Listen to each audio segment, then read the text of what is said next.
Hola, soy Álvaro Brechner, director y guionista de La Noche de 12 años, película que el año pasado fue premiada en el festival. Y quiero enviarle un gran saludo a toda la organización y a todos los espectadores que aún a la distancia puedan seguir este acontecimiento. Creo que preguntarlos por qué una persona se pone a hacer una historia o una persona se pone a escribir o a dirigir una historia específica es muy difícil, tiene una respuesta casi imposible, y cualquier respuesta que se dé no tiene mucho valor como tal, porque implicaría escrutar algo que es inescrutable, que tiene que ver con la psique de cada individuo y el interés. En mi caso, a mí me cautivó la historia, la historia que conocía, me cautivó el hecho de poder dedicar una película a tres individuos que en circunstancias totalmente excepcionales, en un momento muy específico de Uruguay, sobrevivieron 12 años sin saber siquiera cuánto tiempo era el que iban a pasar, sin saber siquiera si iba a ser un día, 6 meses, un año o 100, y bajo esas tremendas circunstancias de aislamiento en las que ni siquiera tenían permitido poder hablar, o sea, cómo pudieron desarrollar mecanismos para poder sobrevivir, ¿no? Eh, Todo esto me da una excusa inmensa de poder, aparte de tener la grandeza de poder hablar e investigar con los propios supervivientes, que eso era un lujo, y fue un lujo a mí como individuo, como cineasta, como a todo nivel, que creo que es lo mejor que uno puede decir de nuestro trabajo. Proyectos que te den una excusa para investigar la condición humana.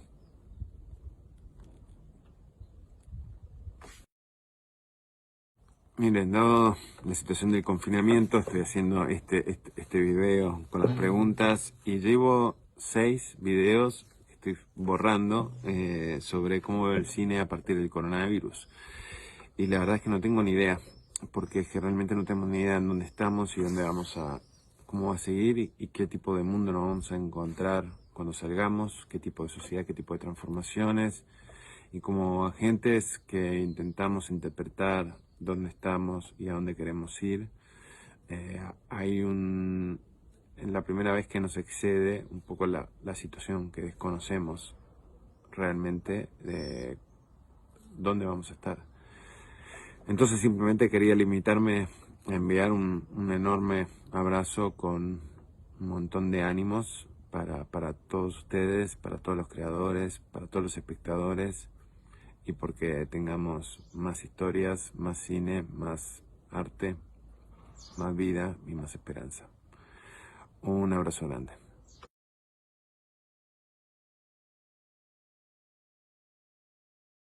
Hola, hola Hola, Alfonso, ¿cómo estás? ¿cómo estás? Bien, bien, acá. Contento Bueno, de tenerte. qué bueno, Pero bueno, bueno, gracias. todo es así. Estaba contando un poco que la película, bueno, tuvo el premio el año pasado, que estuvimos muy contentos de que así fuera. Es una película, digamos, de producción de varios países, entre ellos, o sea, Alfonso es de Uruguay, tiene coproducción también argentina, y bueno, narra, digamos, los 20 años que pasaron en la cárcel el Pepe Mujica, Mauricio Rosen y el Eleuterio Fernández Huidobro. Y bueno, la verdad que es una superproducción, es impresionante el trabajo que hicieron, y digamos, cómo han podido yo me acordaba cómo han podido en realidad mostrar en forma tan fuerte, digamos, y eh, digamos, lo que podrían haber, lo que habrán vivido ellos allá, y al mismo tiempo verlos a ellos, a los tres, cómo se reían posteriormente de todo lo que había pasado mientras ustedes estaban en reuniones con ellos y tratando de seguir toda la investigación. Qué humor, ¿no? Como decía el Pepe, si no hubiéramos vivido todo eso, no hubiéramos llegado hasta donde estamos, ¿no? Total. Sí, sí. Sí, si bien creo que al Pepe le costó bastante ver la película, creo que después de verla declaró como que le hacía acordar a su madre, entonces le costaba ver la película. Inclusive creo que llegó a decir que no la quería ver más, porque con una vez sola le alcanzó, le hacía acordar a su madre, sobre todo en la escena. Claro, me imagino que cada uno ve lo que quiere ver y lo que le afecta, ¿no? También en una película así. Entonces, evidentemente él, la escena con su propia madre se debe haber sentido muy identificado, de haber quedado un poco en el olvido todo eso y un poco la película le debe haber removido, ¿no? Esos años. Porque además es verdad, nunca, obviamente él como político nunca habló de su madre, ¿no? Yo, a partir de la película fue la primera vez que lo vi hablar de su madre. Evidentemente se ve que tenía un gran cariño por su madre, vaya uno a saber.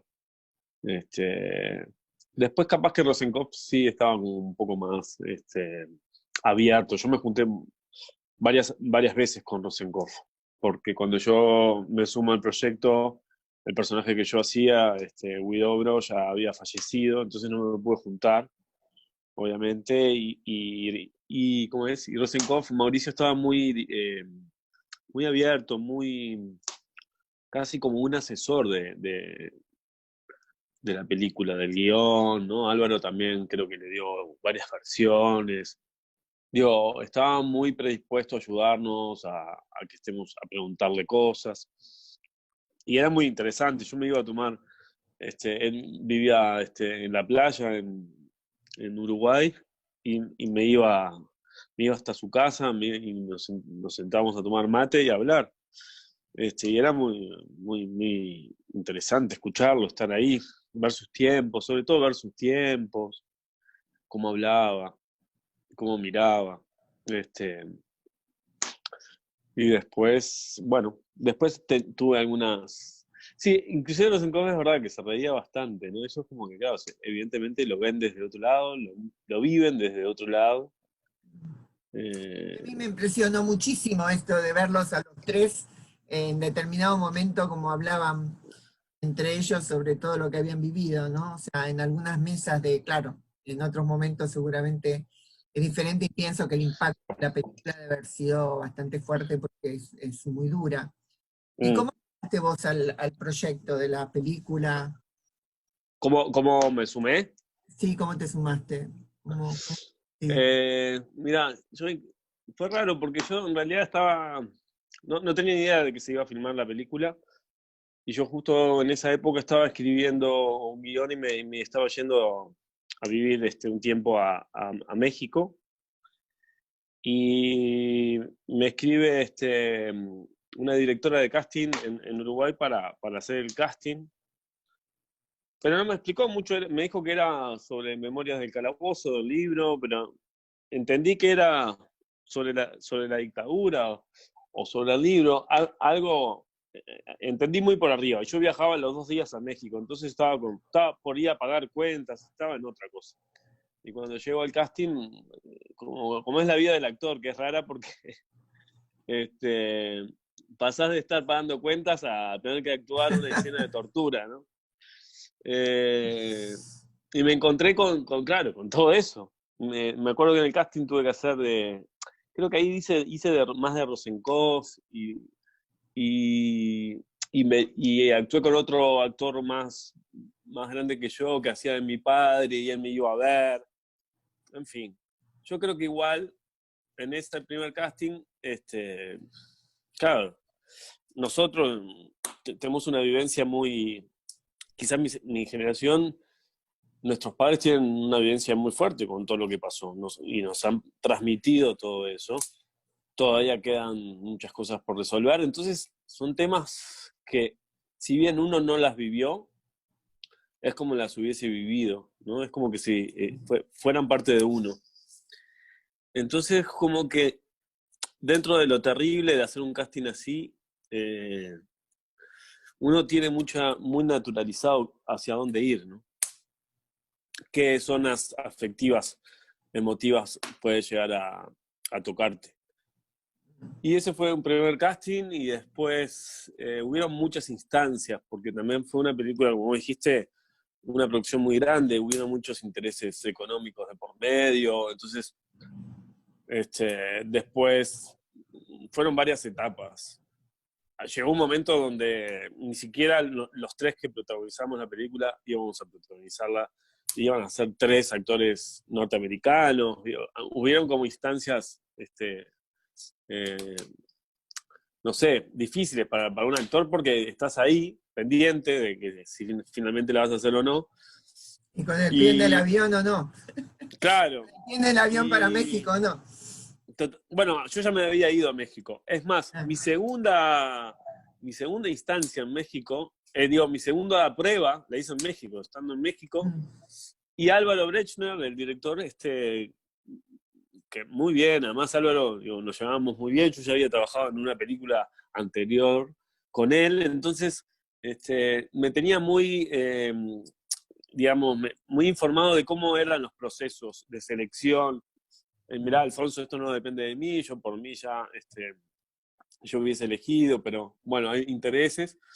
Y me pidió si podía hacer una prueba más. Y me acuerdo que en el cuarto mío en México armé una especie de calabozo, saqué todo el colchón, saqué toda la cama, empecé a ensuciar todo, armé un calabozo, me rapé, pedí ayuda a dos amigas que estaban viviendo justo allá, una filmó, la otra hizo escenografía, en fin, hicimos como una especie de mini rodaje y eso como que convenció mucho.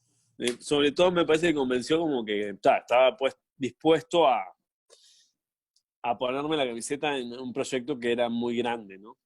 Y como que me parece que ahí esa prueba sirvió como para reconfirmar, primero una cosa, que iba a ser raro que ningún actor uruguayo participara en un rol protagónico.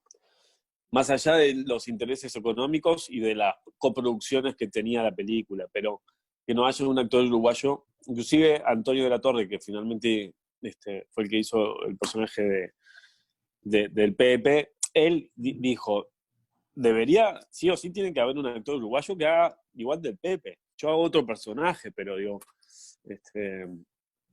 tiene que haber sí o sí un uruguayo. Bueno, así que finalmente esas fueron como las instancias de quedar. Después vino toda la preparación, que fue como otro mundo aparte, ¿no? Después, una vez que quedé... ¿Cuándo te dijeron que tenías que el papel que tenías que hacer era el Eleuterio? Eso o sea, fue... Vos te estabas preparando para Mauricio Rosinger. No, sí, a ver, no, hubo una instancia perdón, ¿cuándo fue eso? Eso ya no me acuerdo.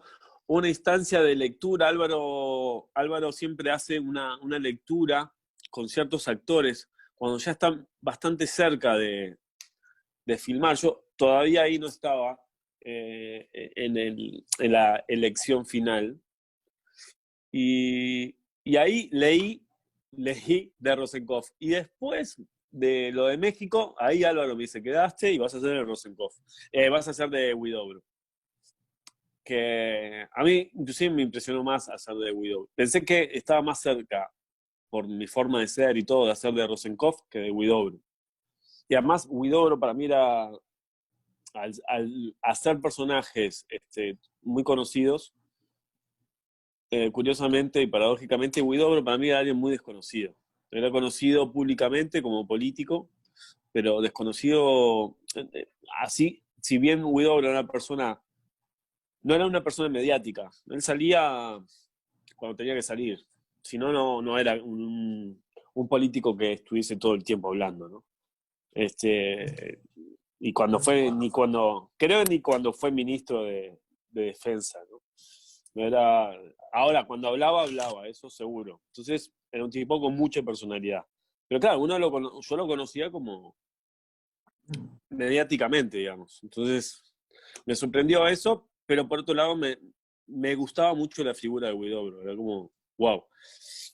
Más por por el rol que él tenía dentro del movimiento de Tupamaros, ¿no? Porque era, hasta era el escritor, ¿no? Él era el que escribía las actas Tupamaras, era como el intelectual del grupo, digamos. Entonces había mucha cosa para leer de él. Y fue lo que hice. Una vez que quedé y que tuve ese personaje, empecé a leer todo lo que él había escrito. Me leí todo, hasta las ficciones. Tiene hasta ciencia ficción, tiene un libro de autos que se convierten en robots y empiezan a gobernar el mundo y a someter a los humanos. O sea, tenía desde eso hasta las actas Tupamaras, todo lo que habían hecho los Tupamaros, está todo escrito. Todos los actos, todos los movimientos, todos los robos, todos los secuestros, está todo escrito. Hay un libro que se llama Actas Tupamaras, que está hecho por capítulos. Ese me lo leí todo también, me acuerdo.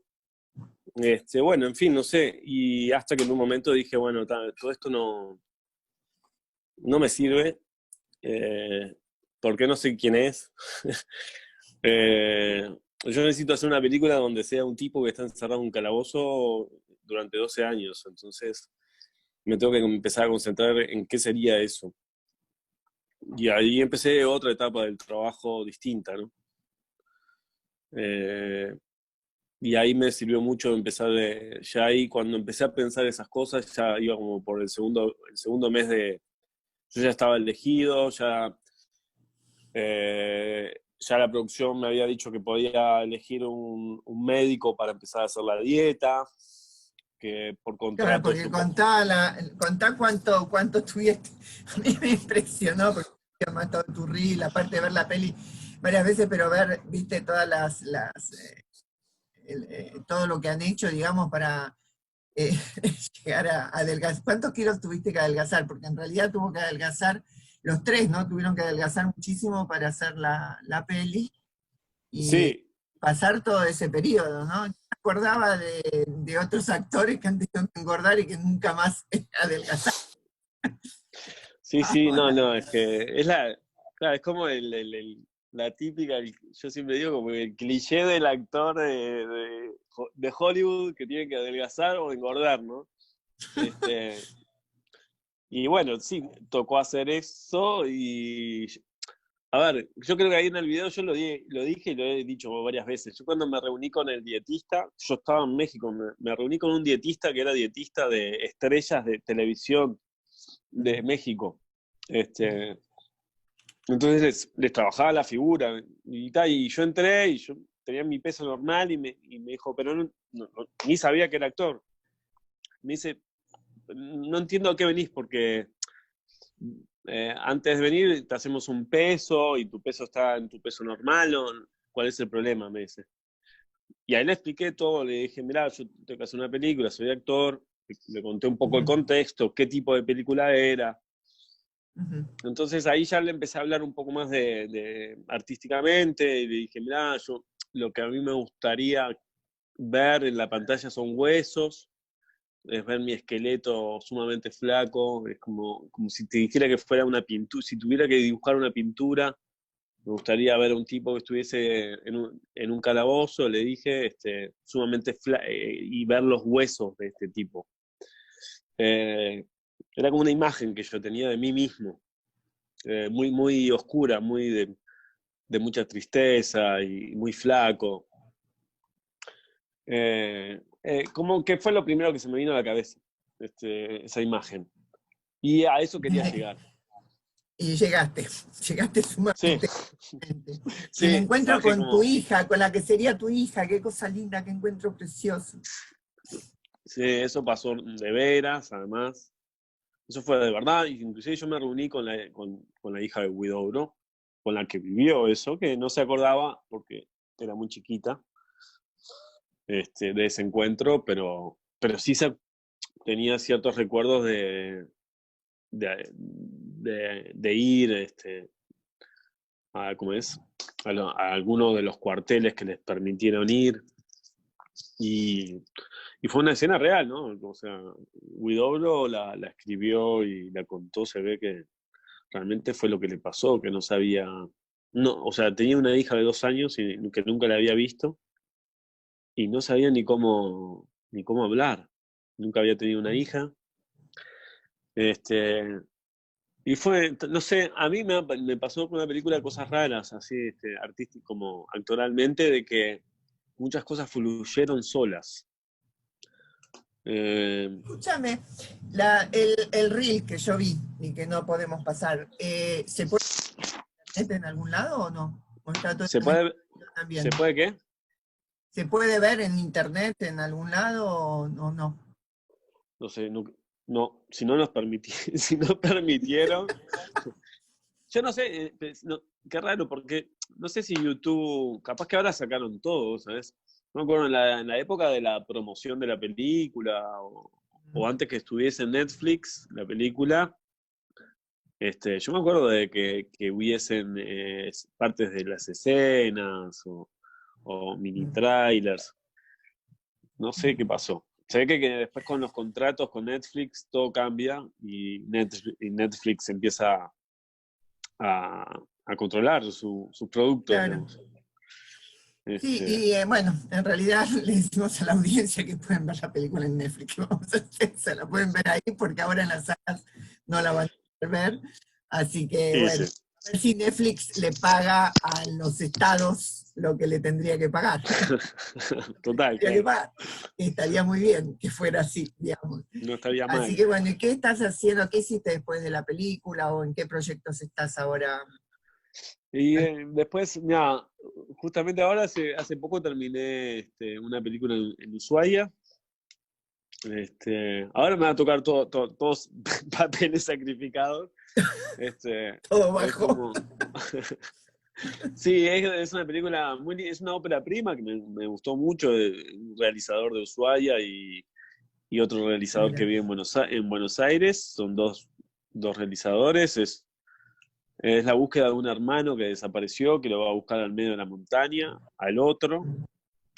Y bueno, también sacrificio, ir a filmar adentro de una montaña, que era todo increíble de bello, pero por otro lado eran unas condiciones muy jodidas, pero bueno, era toda una aventura.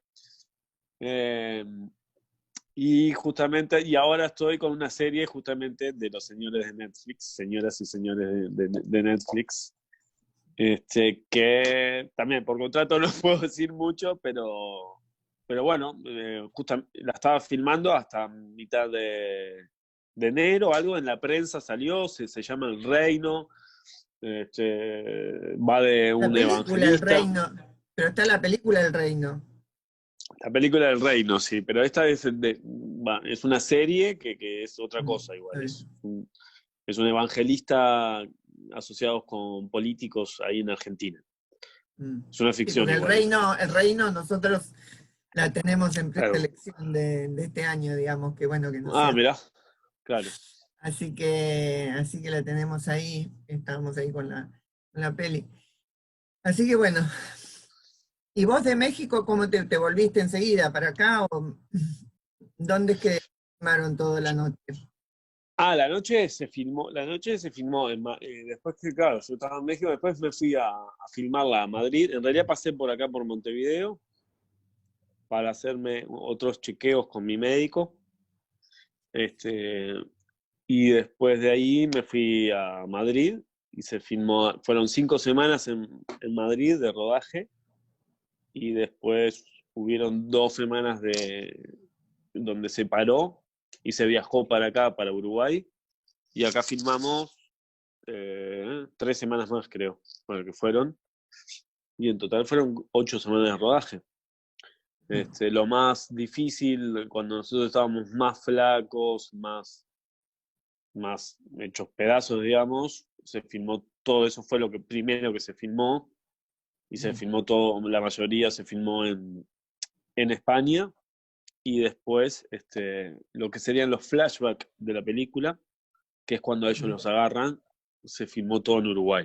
Que ahí ya podíamos y teníamos que estar en nuestro peso, teníamos que recuperar nuestro peso.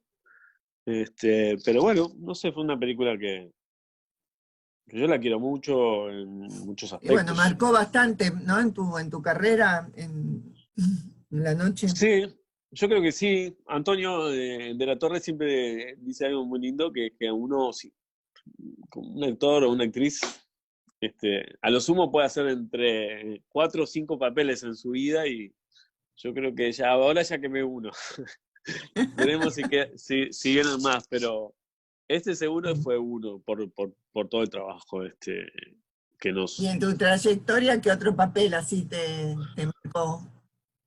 Y yo creo que la primera película que hice, 25 watts, yo creo que también, porque fue la primera, fue la primera, fue mi primer protagónico, y, y bueno, porque 25 watts, no sé, no sé si la vieron o no, pero digo, es una película que, inclusive en Río de la Plata también, también es una película que en Buenos Aires sobre todo, no, y en el interior también, es una película que en Argentina Y llegó circuló mucho. mucho.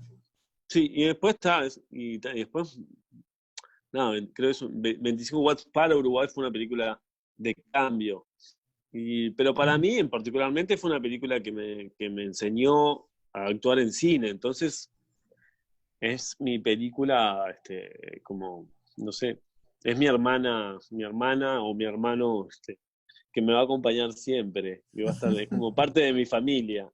Sí. Este, Bueno, y así que porque estás además ahora con aprendí. ahora estás con los otros proyectos, con estos de Netflix, que no sabemos, no podemos Sí. saber mucho, pero por lo menos el reino, yo sabe, la película la tenemos, Sí, la y película la he después, visto. la verdad que eso es lo concreto. Después todo lo demás se cayó y es como una gran incertidumbre. Todos los proyectos que tenía también en cine para este año se cayeron todos. Eso te iba a decir. Este, ¿Cómo ves la historia ahora? Porque, ¿cómo ves la situación? Porque aparte de la cuestión de que se vea en Netflix, digamos, en la cuestión como sí, teatro, como actor de cine, ¿cómo la ves después de este y muy difícil, periodo? muy difícil. La verdad que muy difícil, no sé. Voy cambiando todo el tiempo. A veces digo, bueno, ya, o sea, lo que hoy día lo que me pasa es que me peleo mucho con esto con lo que el presidente de acá dijo, la nueva realidad, la nueva normalidad, que no me gusta nada a mí la nueva normalidad. Prefiero estar contagiado y que nos contagiemos todos y que sea como antes a esta nueva normalidad, que es como media como de locos. No me imagino yendo a un set con todos los protocolos Entiendo toda la seguridad que tiene que haber y los cuidados, pero por otro lado es como muy enfermizo, muy loco, muy paranoico. Yo ya no sé qué pensar mucho. Y la verdad que volver a un rodaje con todos esos protocolos, y para nosotros es más difícil, porque ¿qué vamos a actuar a 1 metro de distancia? Este, Un no amor a la sé, distancia. claro, te toca una película de amor, de puro besos. ¿Qué vas a hacer? No? Pero va a pasar eso, Y porque va a bueno, haber pero que... bueno, por un tiempito, Alfonso, hay que cuidarse, no se Mm. sabe tantas cosas, pero bueno, allá con cuarentena total como acá, o con algunas cosas, o cómo es. No, acá nunca hubo cuarentena obligatoria. Siempre fue una cuarentena eh, con ciertas restricciones para ciertas edades. Mm. Mm, pero, no sé, claro, le tocó a un nuevo gobierno, apenas asumió y le tocó esto. Y bueno, se fue adaptando y fue tomando medidas. Ciertas medidas creo que hoy día lo avalan, otras que no sabés si fueron las mejores o no. Pero bueno, nuestro sector, por ejemplo, es muy afectado y muy poco cuidado por el Estado. Este es un... O sea, no les han dado tipo apoyo de, digamos, a la gente de teatro, de cine, No, a la no. cultura. A nivel de Estado no, a nivel de la Intendencia de Montevideo sí, pero el Estado no ayudó. Con lo cual mucha gente tuvo que salir a trabajar, no solamente de nuestros medios, sino de lo que sea, porque el que hace changas dijo, bueno, sí, me tengo que quedar encerrado, pero no como, ¿cómo hago? Entonces empezó a pasar un poco eso, Y creo que hubo mucha suerte de que no hubo muchos contagios. Claro.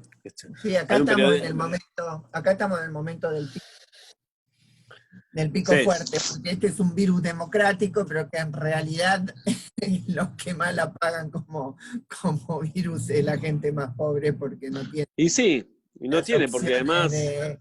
de hacer tanto aislamiento y tanta cosa, porque bueno, o sea, si viven 10 personas en una casa, en un cuarto, es imposible. O muchas cosas. Bueno, vamos a ver qué pasa. Nosotros también el festival, no sé cuándo lo haremos, qué haremos, entonces tuvimos esta idea de decir, bueno, estemos presentes de alguna manera, veamos qué están haciendo los distintos realizadores, ¿viste? Dar también, no sé, un apoyo por un lado y otro por otro lado es decir, bueno, acá estamos, sigamos viendo a ver cómo vamos construyendo algo. Así Y que, sí. y Alfonso, seguiría hablando horas contigo. No, por favor. La verdad que fue un placer. Esto salió así muy de repente, de una charla de una hora sin imágenes, sin nada. Nosotros, bien, pero igual. nos has podido dar una pintura fuerte de lo que es, de lo que se sintió en esa película. Bueno, Fuerte, muchas ¿verdad gracias. Así que bueno, no sé qué me están diciendo, si todavía tenemos tiempo o no, no veo nada porque acá cambió todo, cambió todo. No tengo escaleta, no tengo más nada. Pero todo sale bien, todo viene bien. Obvio. Ahora estamos, o sea, nosotros hoy tenemos ahora una charla sobre las tecnologías en la comunicación. Y todos estos cambios que se vienen también tecnológicos y por otro lado, después mañana tenemos una mesa virtual donde van a haber, digamos, distintas asociaciones del cine y pandemia, que va a estar bueno, y seguimos con algunas entrevistas. Vamos a tener la entrevista de Cacho, o sea, la película Cacho, mira, yo siempre la llamo Cacho el Cadre, tiene otro nombre. Soy un desastre. Pero bueno, es de Santiago Acuña. Pero bueno, después vamos a seguir un más, y después, bueno, el último día no lo programamos, pero vamos a ver qué hacemos, que probablemente todas estas entrevistas que no se han podido hacer, así que a los demás tenemos tu charla, y después tendremos la charla, la que nos pasó Alfonso, mira, es Alfonso y Álvaro con Álvaro, así que bueno, bueno, esperamos tus próximas películas, de acuerdo a las temáticas van a estar en el festival nuestro, esperemos. Y bueno, ojalá. Y bueno, tenerte acá en el festival, la próxima. Bueno, dale. ¿Cómo no? Bueno. ¿Cómo no? Bueno, muchas gracias, Clara, y bueno, me pareció muy bien que hayan podido de alguna manera poder hacer el festival de esta forma y estar un poco cerca de la gente de esta manera. Y ojalá el año que viene, seguramente el año que viene puedan hacer el festival y nos vamos a poder abrazar y poder, no sé, mirar una película en un cine, que es lo más lindo que hay. No hay cosa mejor. Nosotros cumplíamos los 10 años, o sea, cosa por la cual hemos tenido que decir, bueno, son los 10 años del festival, realmente hacerlo online, como aparte que es todo muy temático, porque te caen las líneas, te cae internet, sube, baja, y hacer sí. online para nosotros, y encima la 10ª edición era como... Y bueno. No sabíamos ni siquiera si llegábamos a la 10ª edición. Porque siempre fue, llegamos y cada año que termina decir, el año que viene lo hacemos. Terminamos así porque es un esfuerzo realmente muy fuerte, pero bueno. Me imagino. Y de todas maneras lo vamos a ir haciendo, como dijimos, contra viento y pandemia, decimos presente. Totalmente. Y seguramente sigan muchos años más. Sí. Y bueno, y te vamos a tener acá, Alfonso. Es una promesa tuya también, te la saco. Bueno. Bueno, cómo no. Bueno, muchísimas gracias. Bueno, Clara, muchísimas gracias y que sigan todo bien con el festival. Nos veremos pronto, ¿sí? Gracias. Muchas gracias. Bueno, chau. Chau. Bueno, ahora, bueno, como les había dicho al principio, nosotros tuvimos varias complicaciones para poder pasar la película, la entrevista, que estaba con todas las imágenes, teníamos una cantidad de imágenes sobre la noche de los 12 años, y bueno, nos la han bloqueado desde Netflix. Así que, pero bueno, la película la pueden ver ahí. Fue un lujo realmente tenerlo a Alfonso Tor tanto tiempo aquí con nosotros. La película muestra, o sea, son los 12 años que tres grandes del Uruguay eh, tuvieron que sufrir torturas, aislamiento, los pasaban de una cárcel a otra, de un lugar a otro, porque nadie tenía que saber dónde estaban. Y la verdad, la dirección de Álvaro fue muy buena, y los actores, la verdad que la marcación de actores a mí la verdad me impresionó, porque dentro del sufrimiento de cada uno de estas personas, cada uno tenía una fuerza tan grande que de alguna manera salían hacia otro, de qué manera se iban defendiendo, ¿no? Y de qué manera al mismo tiempo iban cooptando cierto tipo de apoyo de sus propios carceleros, ¿no? Pero una película dura, pero con un final muy bueno, digamos. Se sabe dentro de la historia que, bueno, los personajes después han sido liberados, pero es interesante entrar en no sé, en todo este drama, y de qué manera lo fueron tomando. Yo le decía recién a Alfonso el hecho de cuando uno ve las charlas que tenían estos tres personajes lindos, que después de haber estado en la cárcel, después de años, ¿no? De haber estado en la cárcel, cómo hablaban entre ellos de lo que habían pasado.